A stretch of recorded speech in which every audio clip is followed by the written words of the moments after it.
कल्पना कीजिए, एक योद्धा जो हजारों सालों से इस धरती पर भटक रहा है। उसके माथे पर एक घाव जो कभी नहीं भरता और उसकी आंखों में एक इंतजार, दुनिया के अंत का इंतजार। क्या वो योद्धा आज भी जिंदा है? और क्या वो भगवान विष्णु के अंतिम अवतार कल्कि के साथ मिलकर कलयुग का अंत करेगा? अगर ये सवाल आपके मन में भी घूम रहे हैं तो ये वीडियो आपके लिए है। आज हम बात करेंगे महाभारत के उस अमर योद्धा अश्वत्थामा की और उसके कल्कि अवतार से गहरे कनेक्शन की फुल एक्सप्लेनेशन ट्रू फैक्ट्स के साथ। सब्सक्राइब करें और बेल आइकन दबाएं ताकि ऐसे रहस्यमय वीडियोस मिस ना हो। चलिए शुरू करते हैं। दोस्तों, सबसे पहले समझते हैं कि महाभारत क्या है। महाभारत हिंदू धर्म का एक महाकाव्य है जिसे ऋषि वेद व्यास ने लिखा।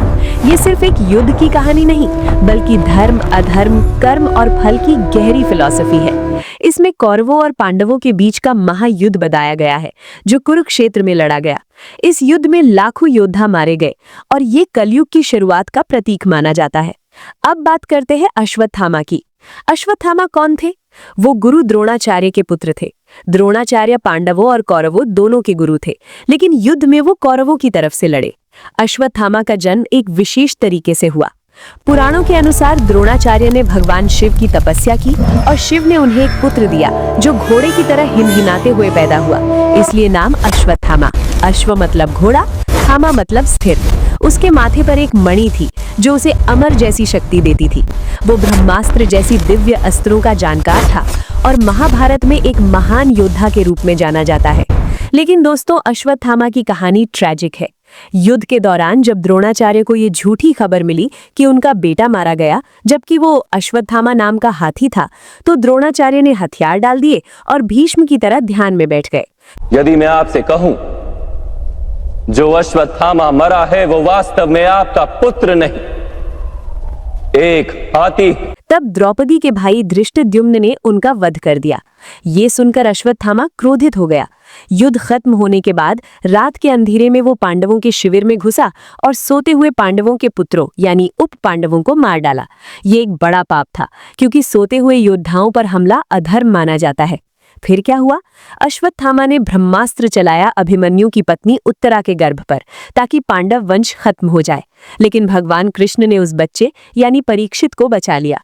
क्रोधित होकर कृष्ण ने अश्वत्थामा को श्राप दिया, तू अमर रहेगा लेकिन तेरी मणि छीन ली जाएगी, तेरे माथे पर एक घाव बनेगा जो कभी नहीं भरेगा और तू हजारों सालों तक इस धरती पर भटकेगा, लोगों से दूर। दुष्ट अश्वत्थामा, तुमने अपनी शक्तियों का सदा ही दुरुपयोग किया है। तुमने जो कार्य किया है ऐसा कार्य पूरे संसार में आज तक किसी ने नहीं किया। विष्णु पुराण में ये स्पष्ट है कि अश्वत्थामा चिरंजीवी है, मतलब अमर। वो 7 चिरंजीवियों में से एक है। अश्वत्थामा, बलि, व्यास, हनुमान, विभीषण, कृपाचार्य और परशुराम। क्या ये ट्रू फैक्ट है? हाँ, महाभारत के सौप्तिक पर्व में ये पूरी घटना वर्णित है।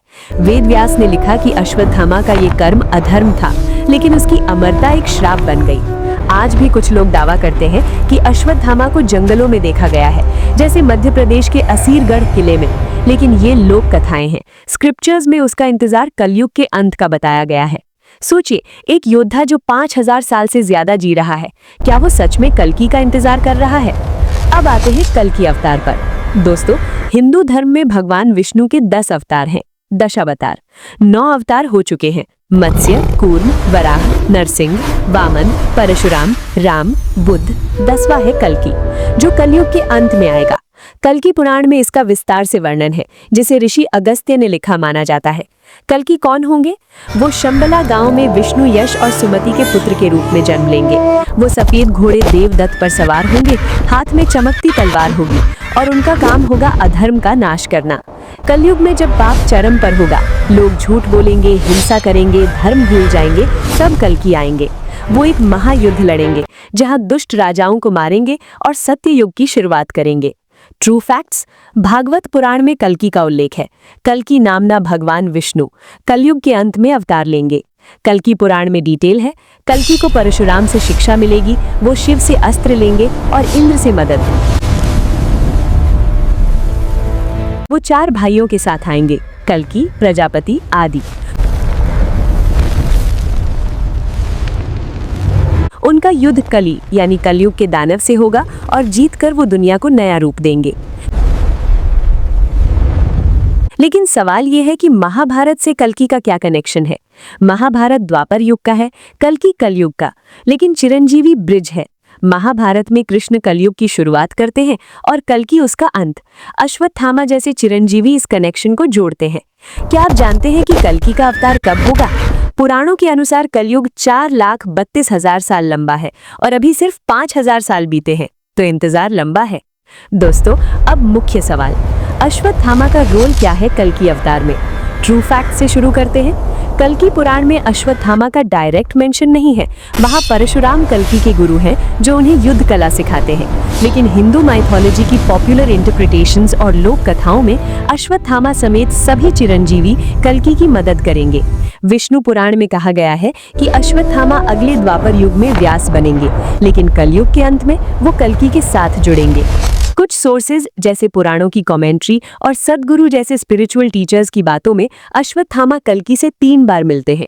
पहली बार जन्म के समय, दूसरी बार युद्ध की तैयारी में और तीसरी बार अंतिम युद्ध में।